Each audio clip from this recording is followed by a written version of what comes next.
Ok. Ok, bien, entrando al tema del objeto de los contratos, tenemos que el objeto se puede entender que es la prestación del contrato, el objeto como la cosa contratada o el objeto como la finalidad del contrato. Ok, en el entendido de que también como finalidad del contrato, pues se podría tratar de confundir también eh, con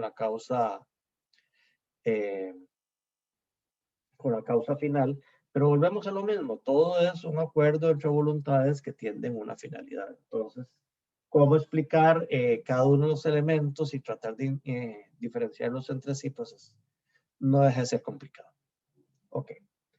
El objeto como prestación, ustedes recordarán desde su curso de obligaciones que toda obligación tiene por objeto dar, hacer o no hacer alguna cosa y puede referirse a todas las cosas que estén en el comercio de los hombres. Vean que ese artículo 629 del Código Civil parte de una vez haciendo la misma confusión que les estoy comentando. Dice, toda obligación tiene por objeto dar, hacer o dejar de hacer alguna cosa. Pero además dice, puede referirse a todas las cosas. Entonces empieza a confundir un poquito el objeto contractual. Pero bueno, vamos a limitarnos al objeto de como prestación.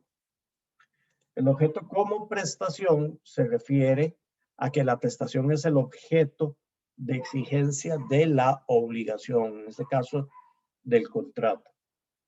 Recordarán ustedes que habían obligaciones positivas, que era la obligación de dar, por ejemplo, en los contratos reales, en la obligación rem, que era la obligación de entregar la cosa. La obligación positiva también puede ser una obligación positiva de hacer, que se convierte más en una obligación personal, no tanto en una obligación de carácter real.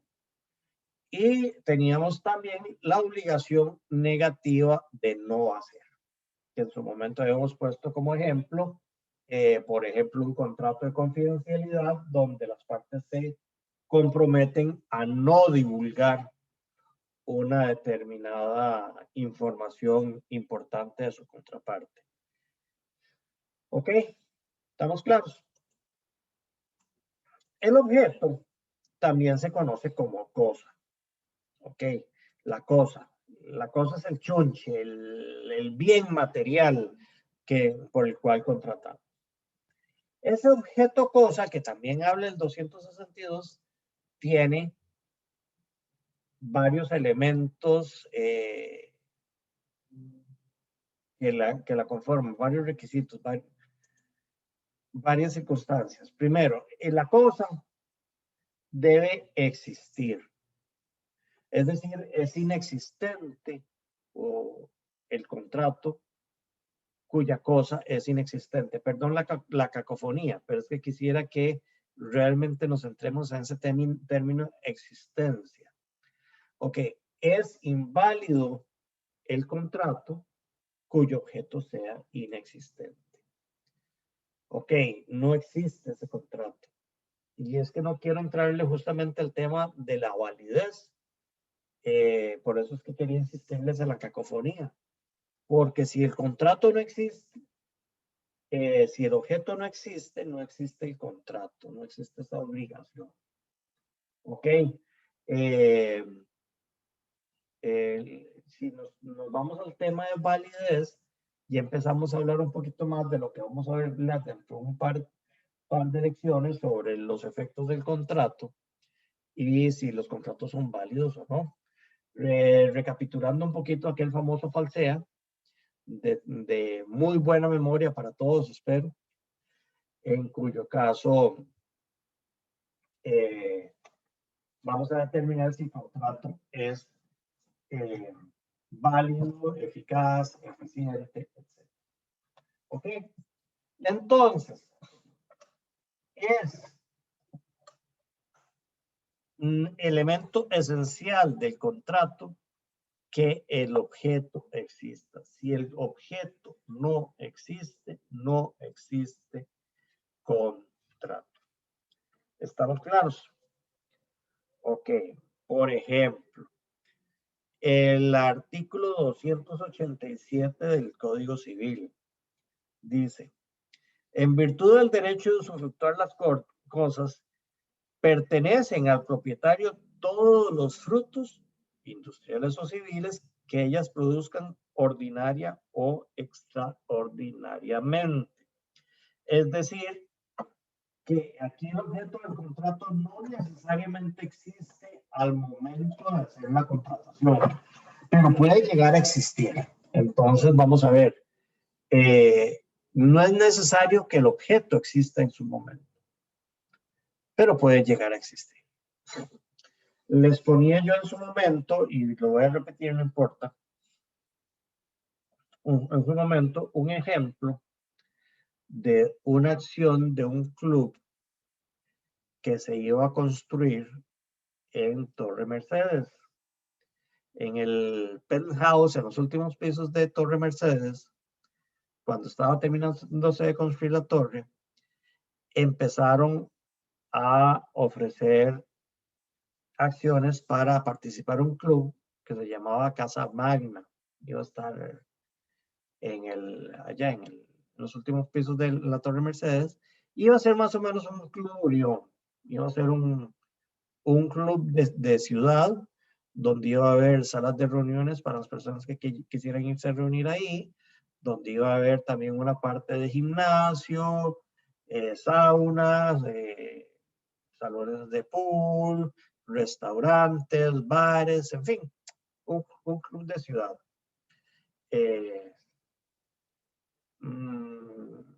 Por razones que desconozco realmente, no se vendieron todas las acciones, el club no se construyó y al final,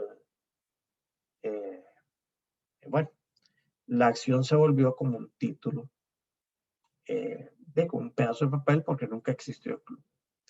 ¿Cuál es el problema? Que conociendo yo esa realidad, vienen y le ofrecen a un cliente mío en garantía de una plata que él iba a prestar, una acción de Casa Magna. Y entonces, básicamente, por dicha en su momento, y obviamente, aunque yo no lo hubiera sabido, siempre hay que hacer como lo habíamos hablado, una debida diligencia para determinar la existencia del objeto. Y entonces, inmediatamente pusimos todas las luces rojas diciendo: no, mire, aquí le están dando un pedazo de papel, eso no existe.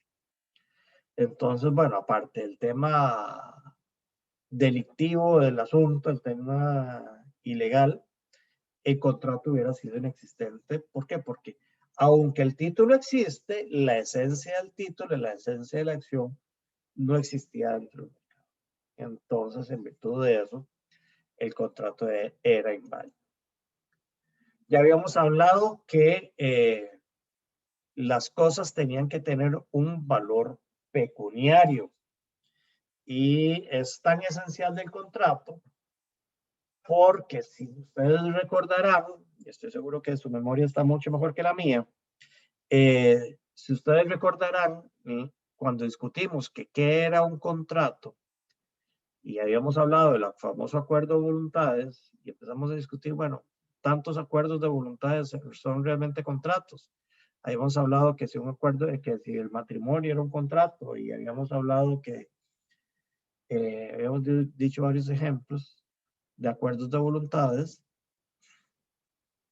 y muy al final de esa primera lección que dimos, habíamos llegado a la conclusión de que era un contrato cuando ese acuerdo de voluntades tuviera una implicación patrimonial. ¿Ok? Entonces, en virtud de esa definición de contrato que habíamos dado en su momento, pues obviamente la cosa que se está contratando tiene que tener un valor pecuniario. ¿Ok? Y eso se establece en el artículo 630. Es ineficaz la obligación cuyo objeto no pueda reducirse a un valor exigible o que no está determinado ni pueda determinarse. ¿Estamos claros? Entonces, necesariamente, como requisito de la cosa, de ese objeto contractual, es que tenga un valor pecuniario. ¿Ok? Esencialmente, la comerciabilidad del bien o la apropiabilidad. ¿Estamos claros? Entonces, para que un objeto sea parte de un contrato, el mismo tiene que estar dentro del comercio de los hombres, es decir, debe ser susceptible de comercialización. ¿Qué implica eso? Que yo no puedo comercializar algunos bienes que realmente son bienes, pero que están fuera del comercio de los hombres. Por ejemplo, para ponerlo ya un poquito más técnico, yo puedo negociar mi casa, o yo puedo negociar mi carro, yo puedo negociar, hacer un préstamo sobre mi dinero. Es decir, yo tengo un poder de disposición sobre los bienes que conforman mi patrimonio, pero mi patrimonio como tal, ese universo de bienes que conforman todos los activos que yo tenga, ese patrimonio yo no lo puedo negociar. Porque yo no le puedo decir a una persona, le vendo la totalidad de mi patrimonio. No puedo. ¿Por qué? Porque estaría no solamente vendiendo lo que yo en este momento tengo, sino además cualquier bien que llegue a formar parte de mi patrimonio. Yo no puedo vender los derechos de la personalidad. Ustedes saben que el derecho a la imagen es un bien mío, pero bueno, yo puedo autorizar a alguien que utilice mi imagen.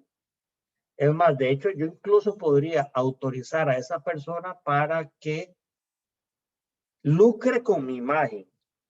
Bueno, la mía no, si yo fuera de un modelo, por ejemplo, o de un actor de cine, para que lucre con la imagen. Pero yo no puedo vender mi imagen. ¿Ok? O sea, yo no puedo, o sea, la imagen sigue siendo mía. Y el día de mañana que yo quiera decirle, ya no quiero que usted continúe utilizando mi imagen, porque mi imagen es mía. Ah, no, mire, es que usted firmó un contrato donde me vendió su imagen. No, señor. Es mi derecho de la personalidad y yo le podría dar un derecho a explotación, pero la imagen sigue siendo mía. Okay. El ejemplo claro de las cosas que tienen que tener comerciabilidad son los bienes demaniales. Es decir, los bienes demaniales no pueden ser objeto del contrato. ¿Ok? Y eso se encuentra regulado en el artículo 262 del Código Civil, que dice que las cosas públicas están fuera del comercio y no podrán entrar en él mientras no se disponga así, separándolas del uso público que están destinadas.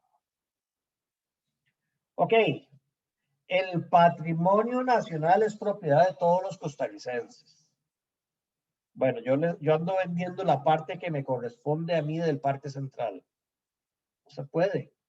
Aunque es propiedad de los costarricenses, y yo soy costarricense y tengo un pedacito del Parque Central, ese pedacito del Parque Central no lo puedo vender.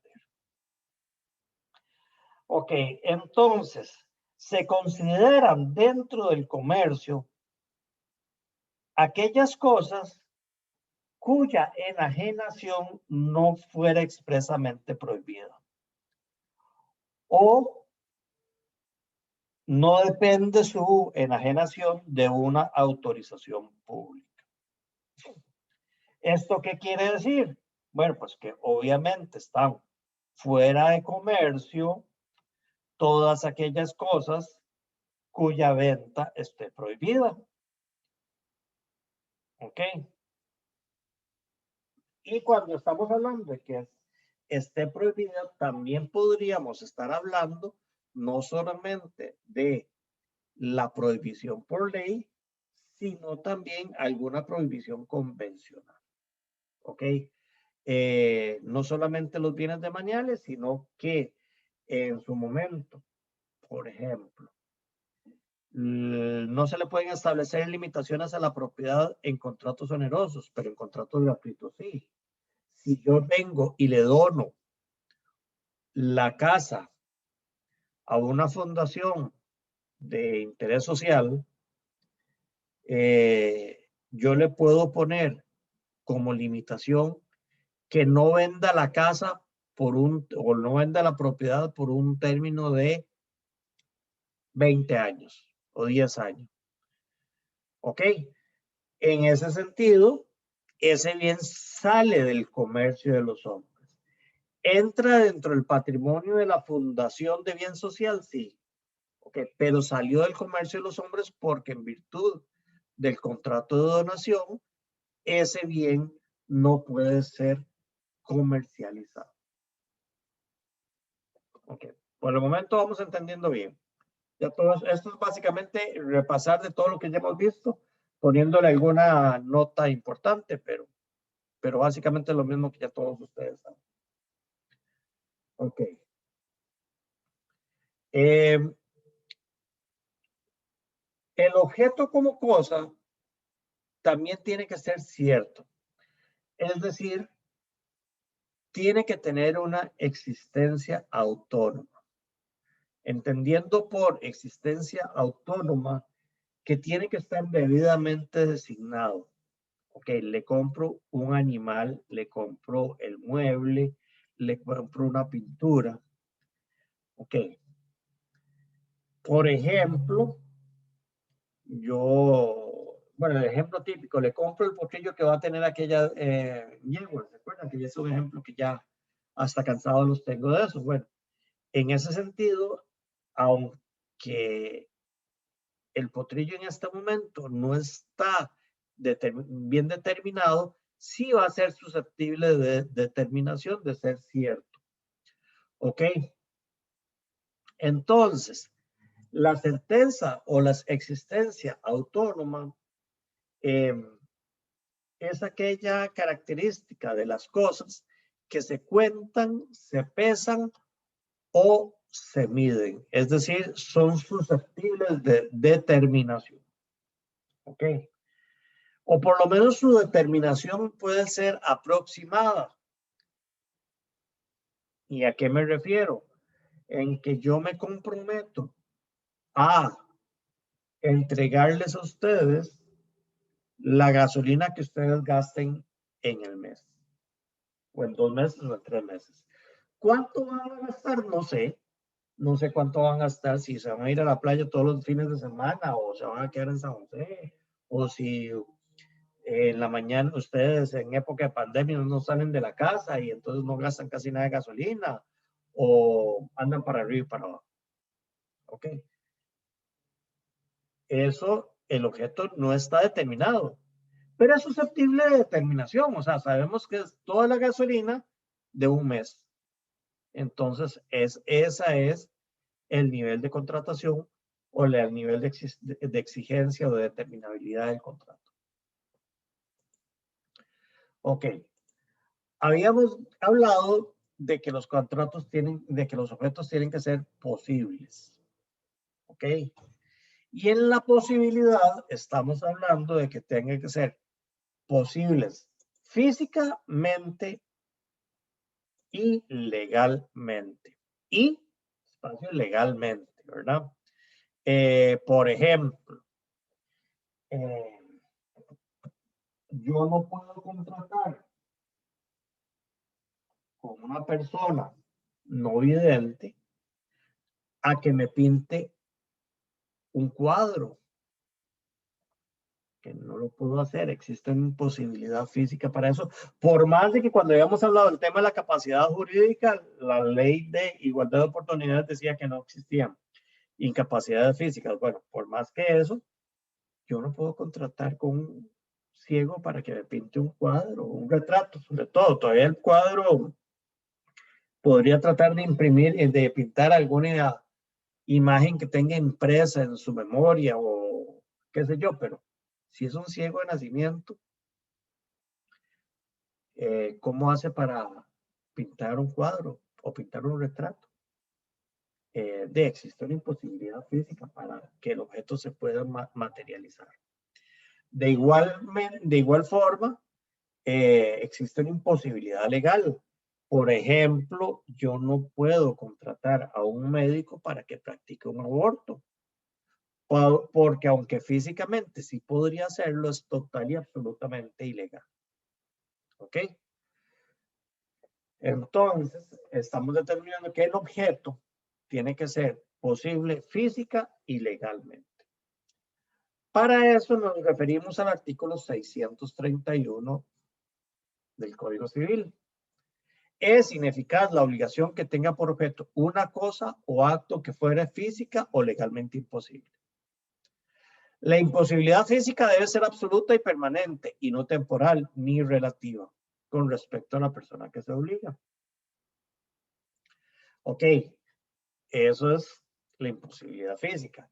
La imposibilidad legal existe en virtud de, uno, respecto de las cosas que están fuera del comercio de los hombres o fuera del comercio por disposición de la ley, lo que ya conversamos. Y dos, respecto de los actos ilícitos como contrarios a la ley, a la moral o a las buenas cosas. Eso es los temas de imposibilidad. Ok. Y finalmente tenemos que la cosa tiene que ser útil, es decir, debe funcionar para lo cual fue contratada. Habíamos hablado, puesto los ejemplos también, de que si yo compro un carro, el carro debe servir y debe servir para lo cual fue contratado. Por ejemplo, si yo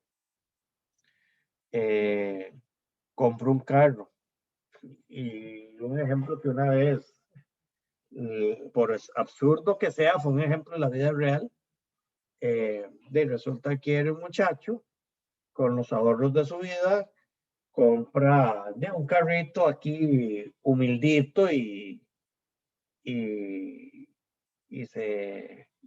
con la fiebre del momento se le ocurre hacer un paseo a la playa el fin de semana. Y va ahí por la ruta 27 y con todas las presas de la ruta 27 que se hacen los viernes y los domingos todo, y el carro le empieza a recalentar y le empieza a fallar y le empieza aquí y allá. Entonces, por supuesto que ya con todo el dolor de cabeza que eso generó, que el carro varado durante su paseo a la playa, viene por supuesto el lunes y le reclama al vendedor. Dice, mire, vea, es que este carro está calentando y todo. Y yo, bueno, pero ¿qué pasó? ¿Qué le hizo? Es que me fui para la playa. ¿Pero por qué se fue para la playa si el carro no está para ir para la playa? El carro está para manejar aquí en San José. ¿De? Y usted me dice, profe, ¿qué ejemplo más estúpido? Perdón la palabra, ¿qué ejemplo más absurdo? Sí, pero realmente es un ejemplo de la vida real. El vendedor realmente le increpó al comprador diciéndole cómo se le ocurre haberse llevado el carro para la playa. O sea, el carro no está para irse para la playa. Entonces, ¿dónde está la utilidad del objeto? ¿Para qué es que yo estoy comprando ese carro? Para poder tener la libertad de movimiento. Ok. Igualmente, poquito en su relación causa-objeto, igualmente esa utilidad tiene que determinarse con su causa, ¿verdad? ¿Para qué estoy comprando yo el carro? Bueno, si estoy comprando un carro para irlo a meter a la finca, pues por supuesto que tengo que comprar un carro que por lo menos sea doble tracción, que como mínimo. Y no estoy hablando de, bueno, sí estoy hablando de eso. Si me voy a ir a meter a una finca grande, pues por lo menos tienen que ser una doble tracción real, no tienen que ser como ahora los carros que vienen de tracción constante, que están las 4 ruedas siempre con la tracción. O sea, si lo estoy usando para la finca, me estoy metiendo en un carro que sea todoterreno. Ok, entonces hay que determinar entonces si el bien es útil para eso, para lo que lo contrató, para el fin que yo tengo en el contrato. Ok. Ok, habíamos dicho que el objeto tiene una prestación, tiene una acepción de cosa y también tiene una función económica, una operación económica. Ok, la función económica del contrato no se limita a la satisfacción de intereses particulares. Ok, ya no son los intereses propios de las partes, que realmente tienen un motivo, una causa, una razón por la cual se contrató, sino que la función económica del contrato llega a tener un interés general. Entonces, ¿qué es extrapartes? Es un interés que le interesa a la sociedad, ya no solamente a las partes contratantes. Y aquí nos vamos entonces a abrir un escenario mucho más abierto, que es el fin social del contrato. Y en respeto de esa operación económica de los contratos, pueden existir violaciones al interés general por las cuales se cometan distorsiones contractuales. Ok. Dentro de esas distorsiones contractuales tenemos el típico delito. El delito sí va un poquito más relacionado a la interacción entre las dos partes. Es decir, al daño que una de las partes le está generando a la otra parte. Ok, pero también como hecho doloso, el delito tiene una implicación social, una implicación general, porque está utilizando los fundamentos jurídicos para tener un bien no deseado. Regáleme 15 segundos, por favor.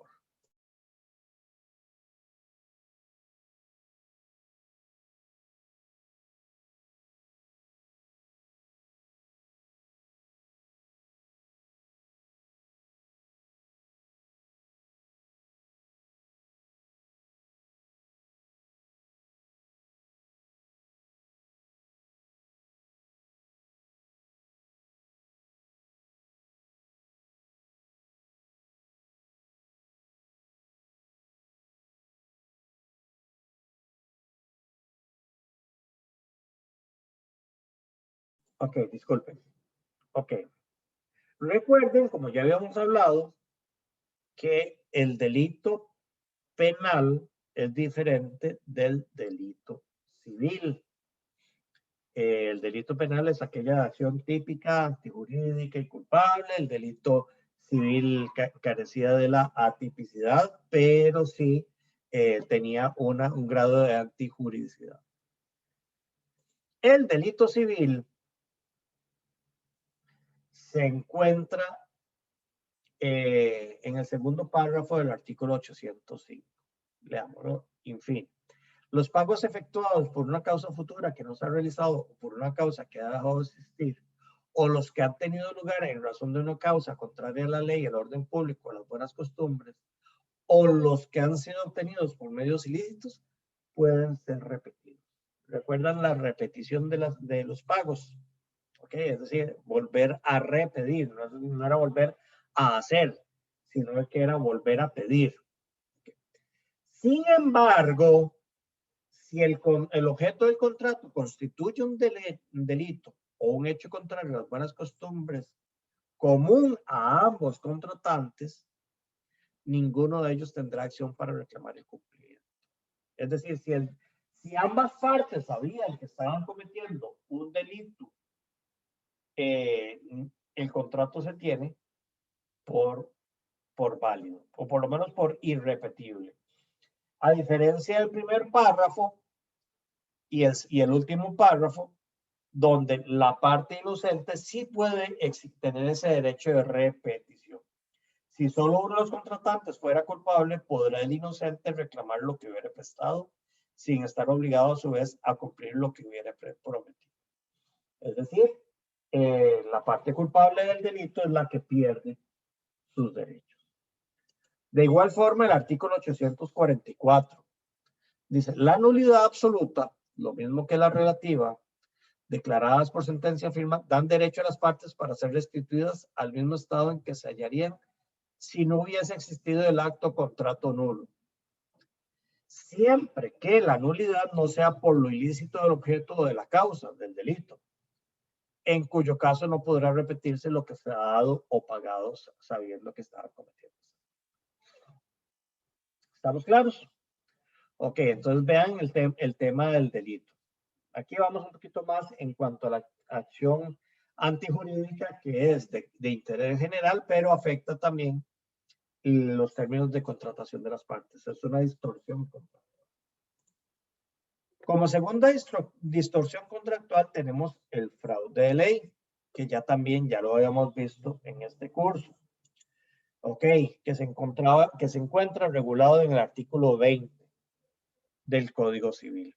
Dice, los actos realizados al amparo del texto de una norma que persigan un resultado prohibido por el ordenamiento jurídico o contrario a él, se considerarán ejecutados en fraude de ley y no impedirán la debida aplicación de la norma que se hubiera tratado de eludir. Ok, habíamos puesto en su momento el ejemplo de el contrato de servicios profesionales, ¿recuerdan? Para tratar de eludir los beneficios y los derechos que establece la ley de trabajo, el Código de Trabajo, en beneficio de los trabajadores. Entonces, en vez de realizar un contrato de trabajo, yo realizo un fraude de ley, hago un contrato de servicios profesionales amparado al texto de una norma, pero persiguiendo un resultado prohibido por el ordenamiento jurídico, que es la renunciabilidad de los derechos laborales. Entonces, en vez de contratar a una persona con todas sus garantías laborales, lo contrato como servicios profesionales. Entonces no le pago vacaciones, no le pago los feriados, no lo reporto dentro de la planilla de la caja, no le pago aguinaldo, obviamente no lo cubre el preaviso y la cesantía cuando terminó la relación laboral, en fin. Estoy violando la ley siempre utilizando una misma ley. Entonces, trato de obtener un resultado prohibido por la ley, pero amparado en una misma ley. Ese es el fraude de ley. El fraude de acreedores. Ok, vamos a ver. Ya todo esto ustedes lo vieron, el fraude de acreedores, cuando vieron obligaciones. Y voy a hacer una pincelada de cuáles son las acciones que tienden a ver el fraude de acreedores. Pincelada porque, como les digo, ya lo vieron en obligaciones. La primera es la acción pauliana.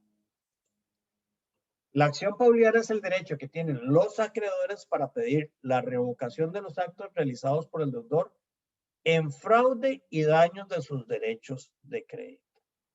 Es decir, recuerdan aquel deudor que con el objeto de no cumplir con sus obligaciones frente a sus acreedores, entonces venía y vendía todos sus bienes para debilitar su patrimonio y para que el acreedor no pudiera cobrar su crédito.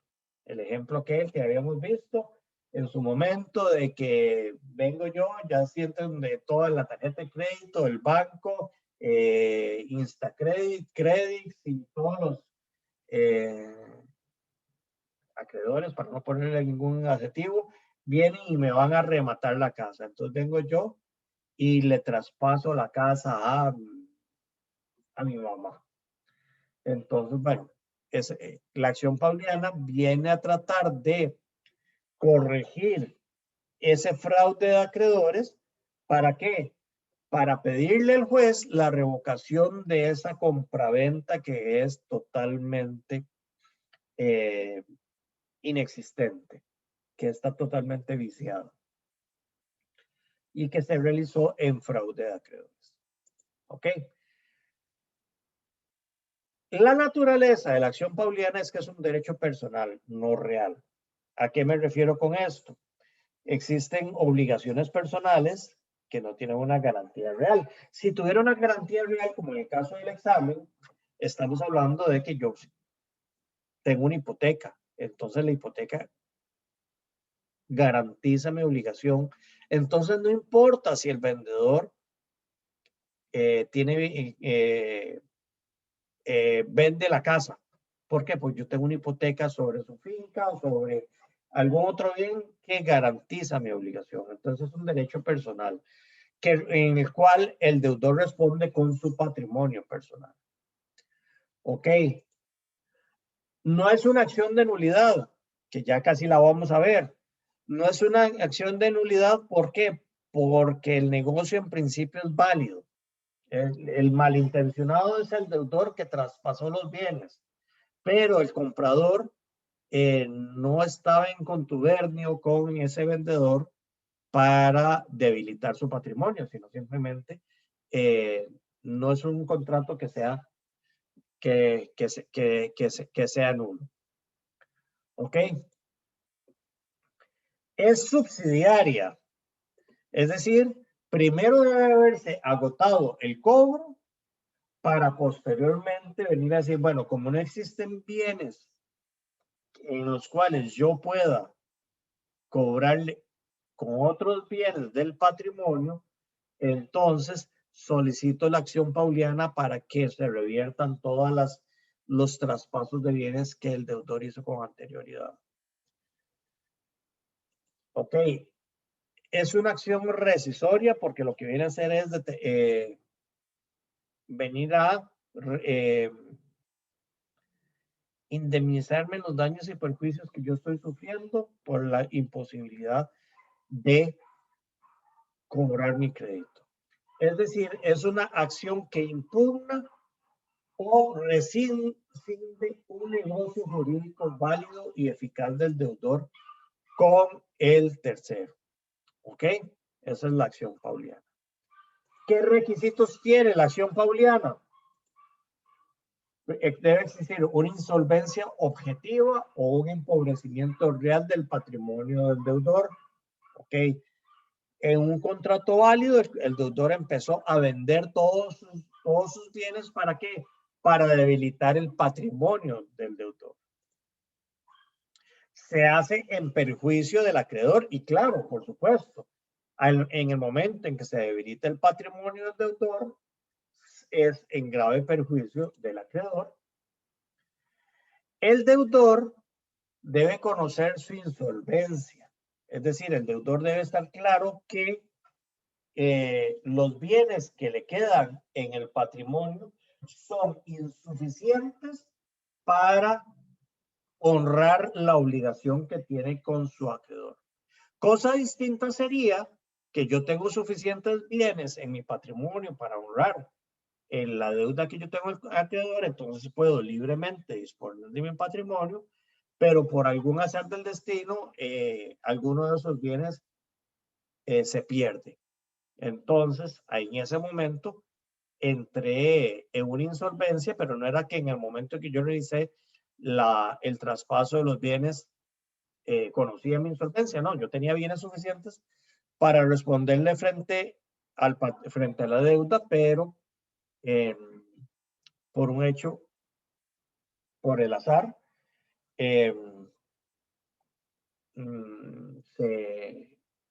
me volví insolvente. Y finalmente, debe haber una complicidad del tercer adquirente. ¿Ok?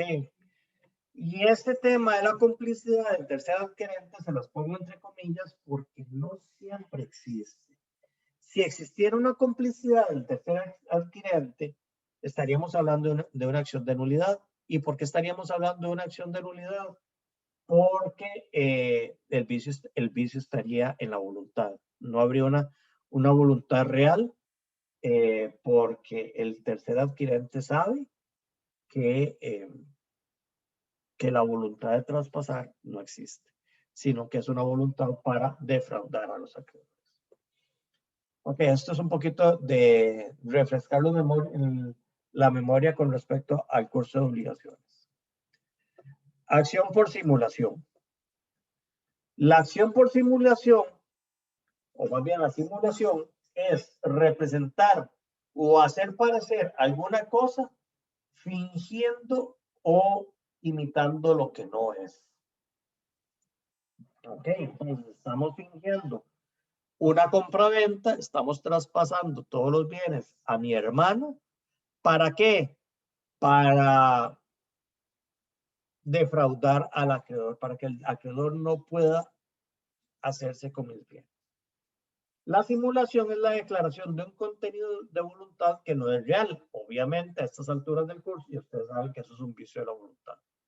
Emitido conscientemente y de acuerdo entre las partes. Ambas partes están en contubernio. Para producir con fines de engaño la apariencia de un negocio jurídico que no existe o es distinto de aquel que se ha realizado. ¿Ok? Todo eso es simular un contrato. ¿Cuáles son las clases de negocios simulados? Puede haber una simulación absoluta, que es aquella en las que las partes no quieren realizar ningún negocio, simplemente están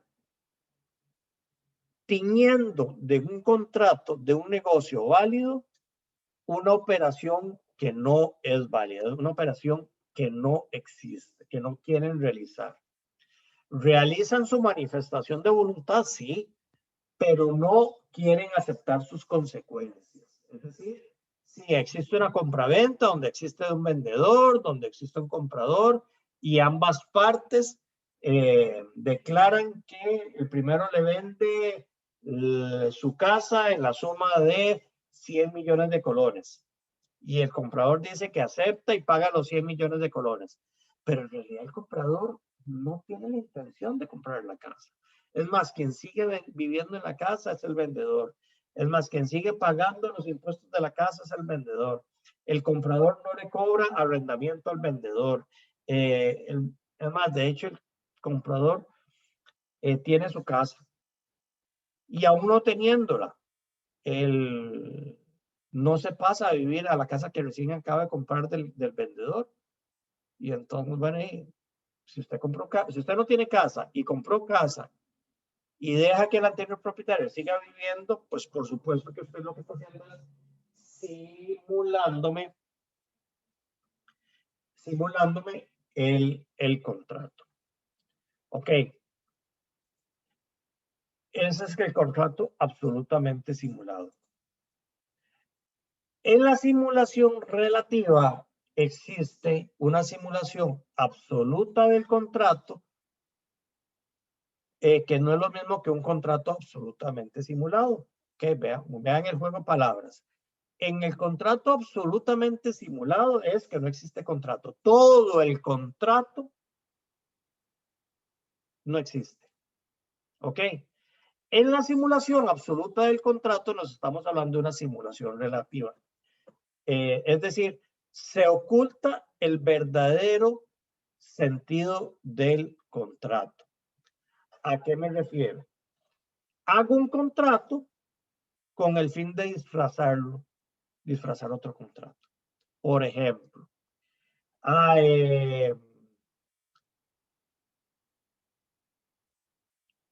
ahora con todo el tema de la ley tributaria, los arrendamientos pagan el impuesto al valor agregado. ¿Ok? Entonces, ¿qué es lo que hacemos? Hacemos un contrato de préstamo, yo le presto a una persona la casa y me paga por el uso de la casa, por el préstamo. Bueno, ¿qué es eso si no es un arrendamiento? Sí, pero el contrato dice arrendamiento. Perdón, el contrato dice préstamo. Póngale como dato y por el otro lado hacemos un contrato de préstamo de, no sé, de pago, por alguna razón. Eso es una simulación absoluta de un contrato. El contrato como tal no está simulado, estamos disfrazando con otro contrato la situación negocial entre las partes. ¿Ok? O se afirman hechos que no son ciertos. Por ejemplo, yo digo que, así, mi producto tiene todos los premios y licencias del mundo, además de eso tiene una patente registrada y además de eso que no. Todo eso es simulación de los elementos del contrato. Entonces, en la simulación absoluta es todo el contrato el que es totalmente simulado. En la simulación relativa son los elementos del contrato que son simulados. ¿Estamos claros? Ok, la siguiente distorsión contractual es el abuso de derecho. Ya también lo habíamos hablado. Artículo 22 del Código Civil. La ley no ampara el abuso del derecho o el ejercicio antisocial de este. Todo acto u omisión en un contrato que por intención de su autor, por su objeto o por las circunstancias en que se realice sobrepase manifiestamente los límites normales del ejercicio de un derecho, con daño para tercero o para la contraparte, dará lugar a la correspondiente indemnización y a la adopción de medidas judiciales o administrativas que impidan la persistencia del abuso. Ok. Recuerden que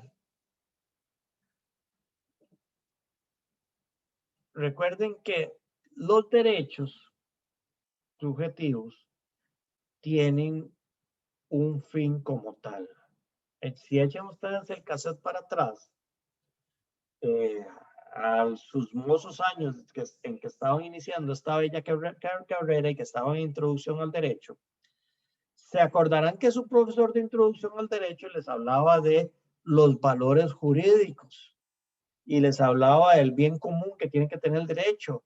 Y en su momento habían hablado de aquella teoría tridimensional donde hecho, valor y norma y que todo tenía un valor jurídico, que la norma tenía un valor jurídico. Bueno, básicamente a esto viene el abuso del derecho.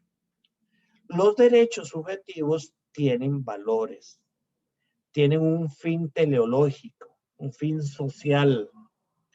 Ok, entonces, ¿qué es lo que se hace? Cuando se ejerce un derecho traspasando sus límites valorativos, sus límites axiológicos, se están violando también los límites de la buena fe para dañar a terceros. Por lo tanto, se incurre en responsabilidad. Es decir, ¿a qué me refiero yo con el abuso del derecho? Es decir, que yo estoy utilizando un derecho para abusar de otro derecho. Ok. En su momento habíamos puesto el tema de la constitución de múltiples sociedades. Es decir, yo hago una sociedad a donde están los bienes inmuebles de la empresa y hago otra sociedad a donde están los carros. Entonces resulta que si un carro tiene, uno de los carros de la empresa, de repartidores, tiene un accidente, lo que va a responder es el cargo, pero los bienes de la empresa no, porque es una persona jurídica totalmente distinta. Y entonces tiene una autonomía personal totalmente distinta de la sociedad propietaria de los carros, que como persona jurídica tiene una autonomía diferente. Y entonces vengo y hago otra sociedad que es la que hace los contratos. Y entonces esta sociedad que hace los contratos tiene una autonomía distinta de la que tienen los bienes. Entonces, si yo cumplo un contrato, cuando el acreedor viene a exigirme el cumplimiento, dice, bueno, sí, pero esta sociedad no tiene absolutamente nada. ¿Por qué? Porque es otra persona jurídica la que es dueña de los bienes. Esta sociedad lo que tiene es una cuentilla ahí en el banco que tiene, no sé, 100,000 colones de circulante. Entonces, que la actuación es ilegal. No, no es ilegal. ¿Quién dice que yo no pueda constituir varias sociedades? ¿Quién dice que yo no pueda distribuir el riesgo entre varias sociedades? Nadie lo dice. Sin embargo, el uso de esa multiplicidad de sociedades, estoy tratando de evadir el derecho subjetivo que tiene la otra persona de exigirme a mí mis obligaciones.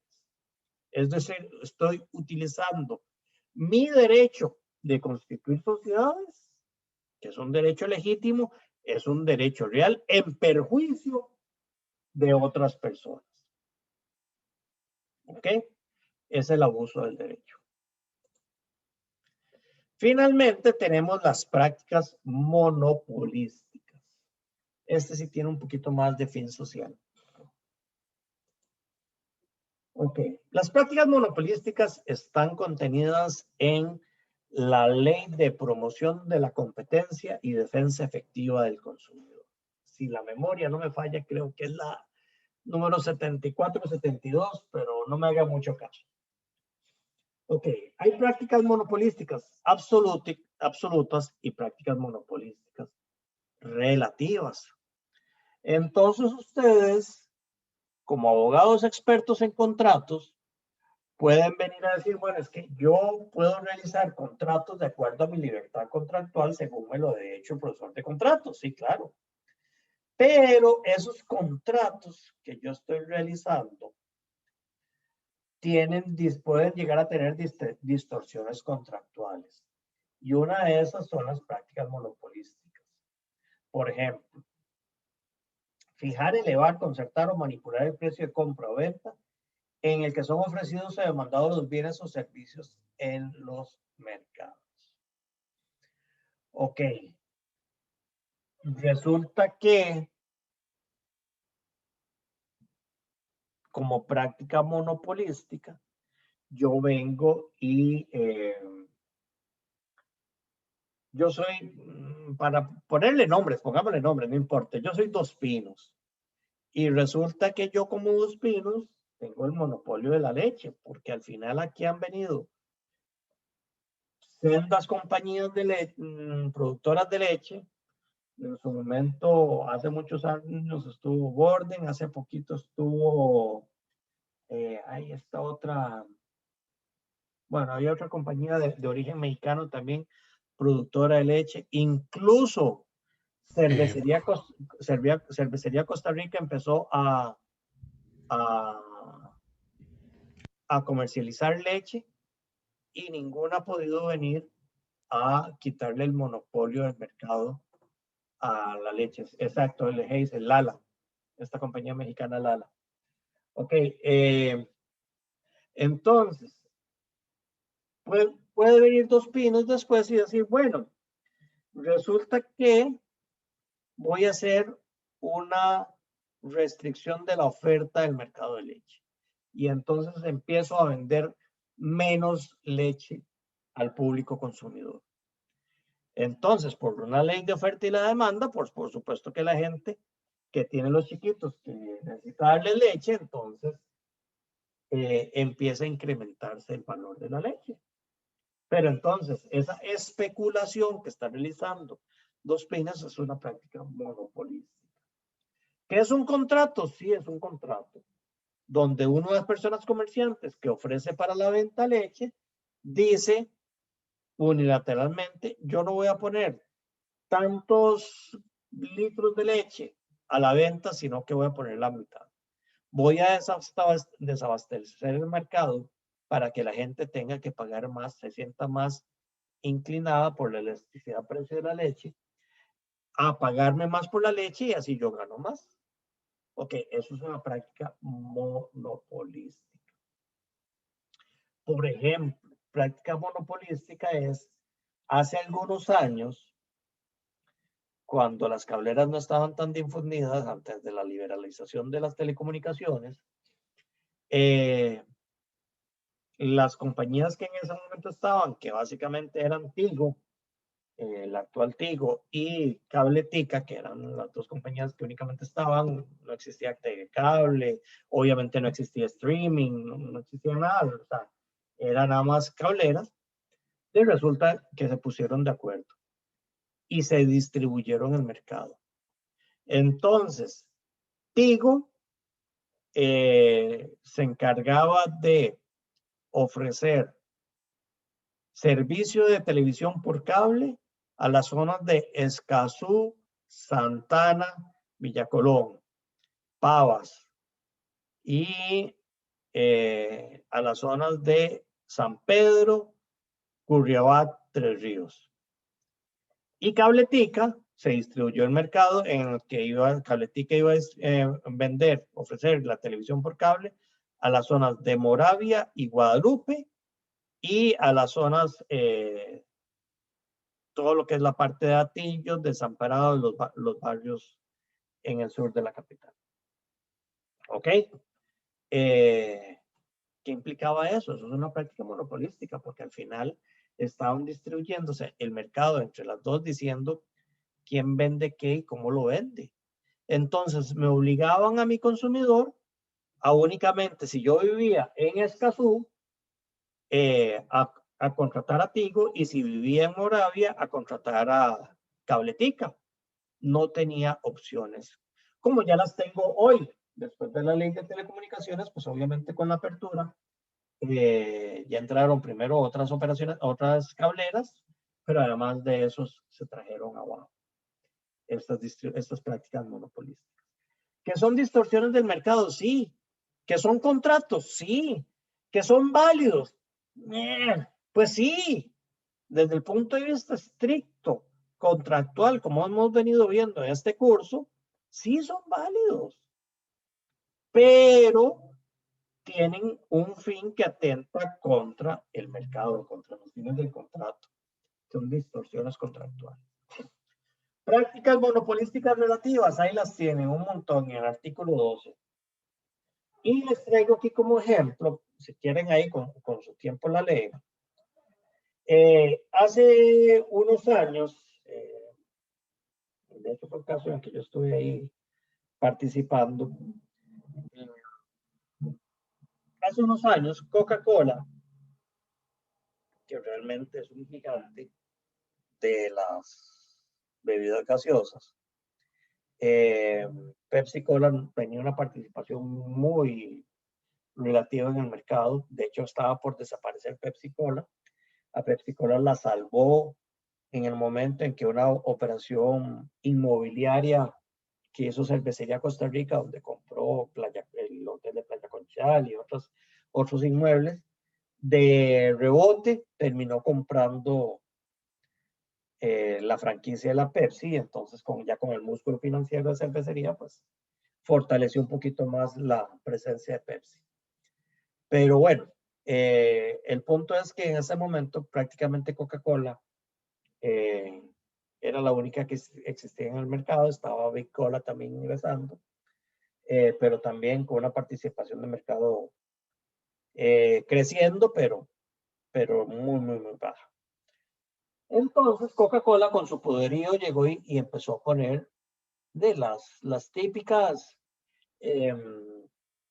refrigeradoras, las vitrinas, los enfriadores de refrescos en los locales comerciales.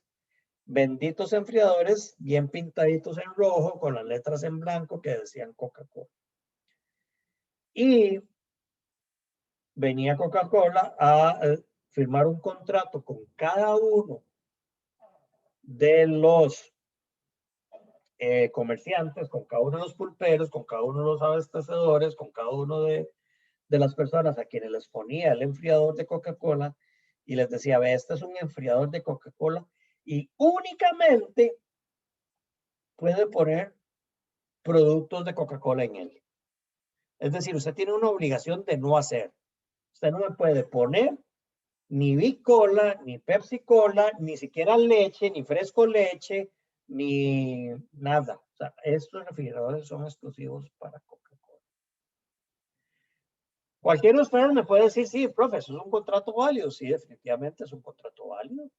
Es una obligación de no hacer, como se los digo, donde dos partes tienen capacidad de actuar. Bueno, Coca-Cola con capacidad legal, como comerciante tenía plena disponibilidad de, de su patrimonio, de su enfriador, y como propietario del patrimonio podía perfectamente decir para qué se usa, cómo se usa y en qué se usa. El pulpero también con plena capacidad de actuar con un objeto bien determinado, lícito posible en el comercio de los hombres, como es el enfriador. En fin, de acuerdo a todo lo que hemos visto, el contrato era válido, pero distorsionando el mercado, porque le daba una ventaja comparativa a Coca-Cola sobre el resto de productos que hacía que el mercado se inclinara. Entonces entraba como una práctica monopolística relativa. Y así fue fallado por la Comisión de Promoción de la Competencia y posteriormente ratificado en el juzgado contencioso, donde se dijo, bueno, es cierto que el enfriador es de la Coca-Cola, pero también el espacio físico donde se ubica el enfriador es del pulpero y la electricidad es del pulpero y la comercialización es del pulpero. Y Coca-Cola está ejerciendo un poder arbitrario en el mercado contrario a la libre competencia. Por lo tanto, si no se le permite a los pulperos, que además de eso están poniendo el espacio físico y la electricidad, si no se le permite a los pulperos colocar productos de la competencia en el refrigerador, entonces le está dando una ventaja indebida a uno de los comerciantes y por lo tanto produce una distorsión del mercado. En ese sentido, Coca-Cola fue condenada por una práctica monopolística relativa, tratar de obtener un beneficio indebido. Claro, el fallo fue mencionado en el contencioso administrativo diciendo, bueno, si el pulpero tiene posibilidades de poner producto de la competencia en otros enfriadores, entonces sí, el contrato se vuelve válido porque entonces no existe una distorsión de mercado en ese sentido, porque entonces ya el pulpero tiene la opción de ofrecer producto frío de la competencia a los consumidores y por lo tanto no está obligando a los consumidores únicamente a comprar Coca-Cola. Son temas interesantes porque ustedes ven que el contrato como tal de uso exclusivo del enfriador se vuelve como un contrato total y absolutamente válido. Pero en el momento en que genera esas distorsiones de mercado, que afecta los valores por los cuales se está contratando, en ese sentido, tanto la jurisprudencia nacional como internacional ha dicho que prevalece los derechos de la colectividad, el interés general, en vez de los intereses de las partes. Y el asunto también revestía un tema de vicios en el consentimiento, que tal vez fue por lo cual el juzgado contencioso les dio la razón, en virtud de que había una amenaza de Coca-Cola, porque si usted coloca un refresco de Bicola, o si usted coloca un refresco de Pepsi, o si usted coloca un refresco de la Mundial, o Cruz Blanca, o si usted coloca, qué sé yo, un fresco leche, yo le quito el enfriador, le quito la refrigeradora. ¿Ok? Interesante. También hay otro ejemplo, igual con la famosa Coca-Cola, cuando pintaban los locales comerciales de rojo con blanco y entonces, y les ponían el rótulo que hacían pulpería la favorita y el rótulo de Coca-Cola y aquí que allá, y dentro del contrato decía, ok, usted aquí Yo le pinto su local, le doy el rótulo, además le pongo un enfriador, pero usted no me puede vender nada más que Coca-Cola. Dice, el contrato es válido, es una obligación de no hacer, ambas partes tienen capacidad, existe un objeto, todo lo que ustedes quieran. Pero entonces vean toda la distorsión del contractual donde la parte fuerte viene a atentar, digamos que no con su contraparte, digamos que no contra el pulpero. Porque el pulpero feliz, el pulpero mientras le pinten el local y mientras le pongan la refrigeradora y mientras le pongan el rótulo, al final él vende. Y no solamente vende Coca-Cola, sino que vende galletas y vende meneitos y vende leche y vende huevos y vende todo lo que él sigue vendiendo. Pero de cara al mercado existe toda una distorsión contractual. ¿Estamos claros? Ok. Esas son las distorsiones contractuales. Formalidades del contrato. Vamos a verlas un poquito rápido para poder avanzar, como les decía. Ok. Las formalidades del contrato. En esencia, los contratos son un acuerdo de voluntades. Eso lo venimos viendo desde el primer día de elecciones. Es decir, los contratos son, por su naturaleza, consensuales. Salvo que la ley o las mismas partes exijan alguna formalidad. Ok. Entonces, ¿cuáles son los tipos de formalidades que existen en los contratos? Existen formalidades ad substantiam, existen formalidades de oponibilidad, existen formalidades facultativas y existen formalidades probatorias. Ok, las primeras, las ad substantiam. Estas las podemos ver en el artículo 1397 como ejemplo.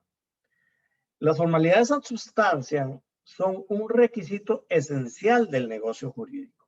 Y entiendan la palabra esencial. Me estoy refiriendo a la esencia del negocio jurídico. Es decir, la formalidad se convierte en un requisito de validez al nivel de la capacidad de actuar del objeto y de la causa.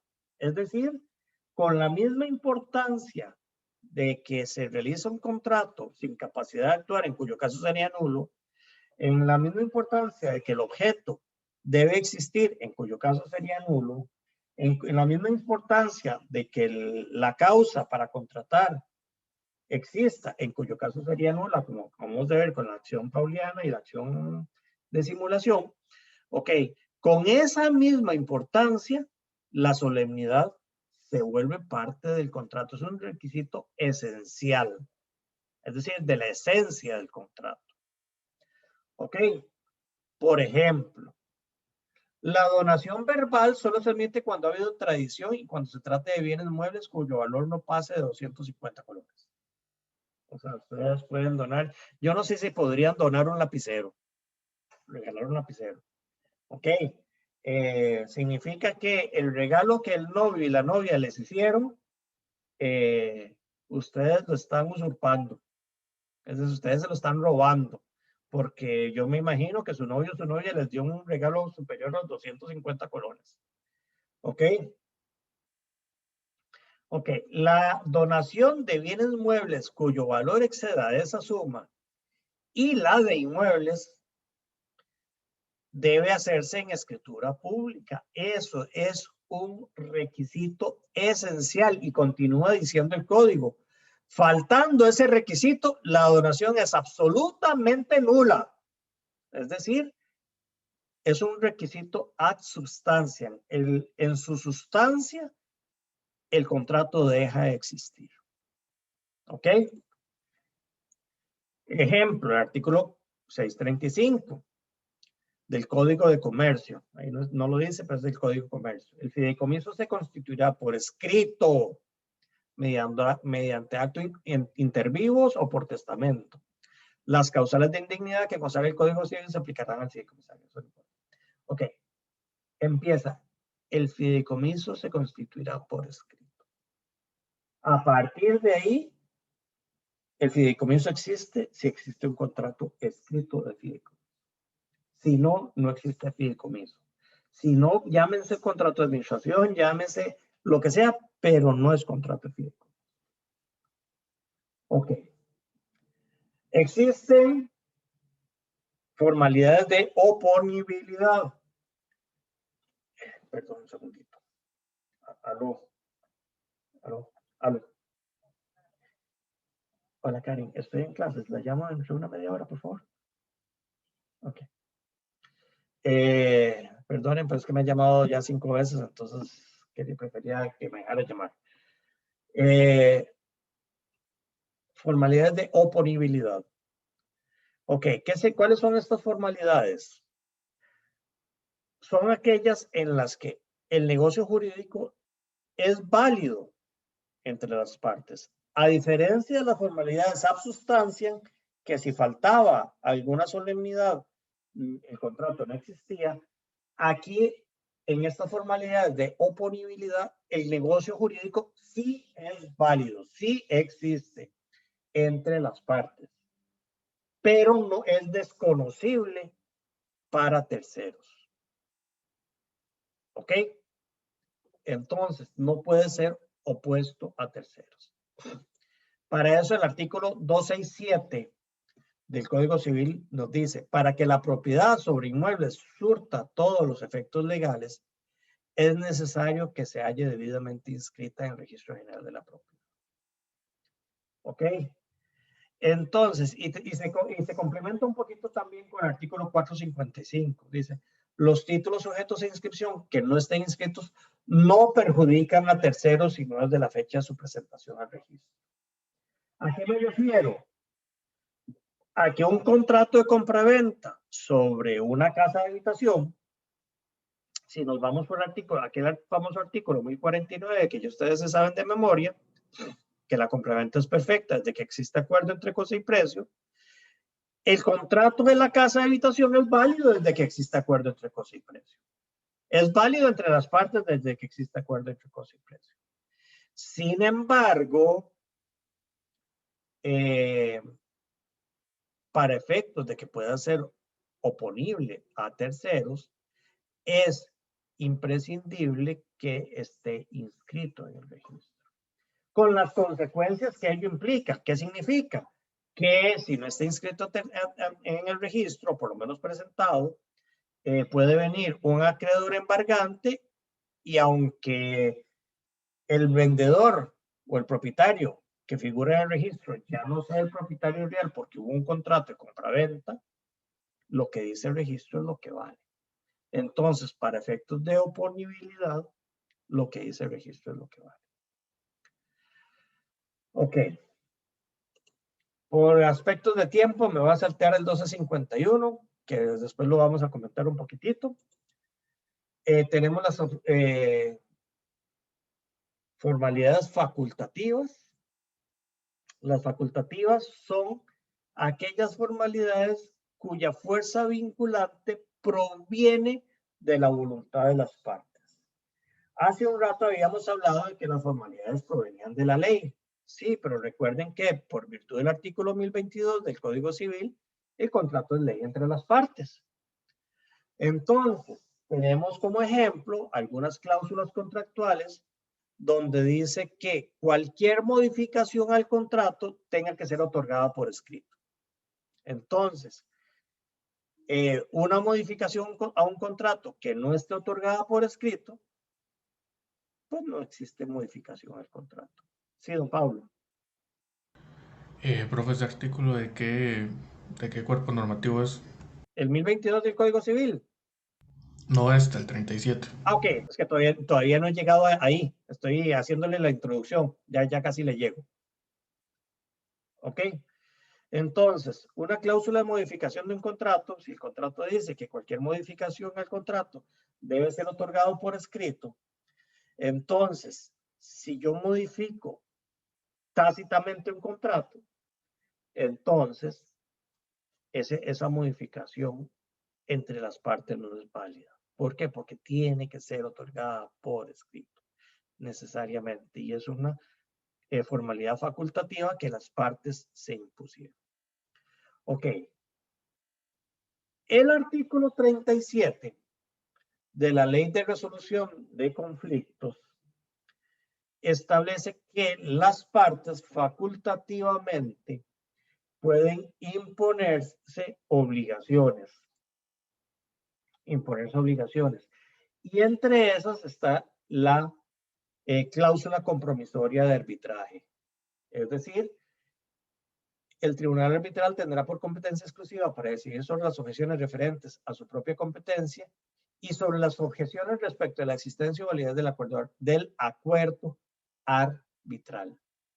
Es decir, que las partes dentro de un mismo contrato generan una cláusula compromisoria de arbitraje donde ante cualquier conflicto se van ante un arbitraje. Y esa formalidad es esencial porque si en el momento del incumplimiento del contrato, alguna de las partes quiere demandar ante el juez, y entonces sí, claro, el juez es juez y por un asunto constitucional, el juez es juez.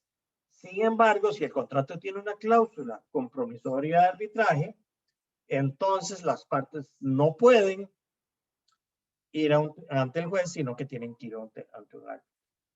O a viceversa.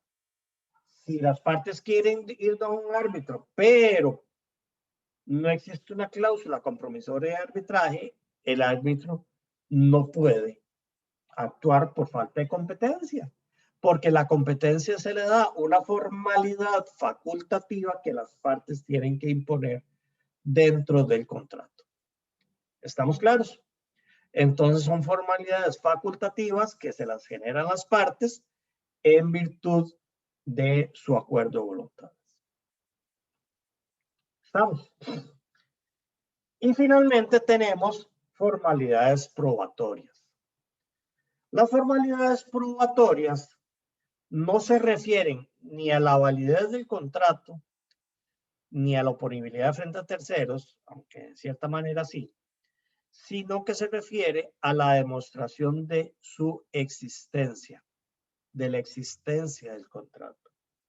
Por ejemplo, una formalidad probatoria es, por ejemplo, exigir un recibo contra el pago.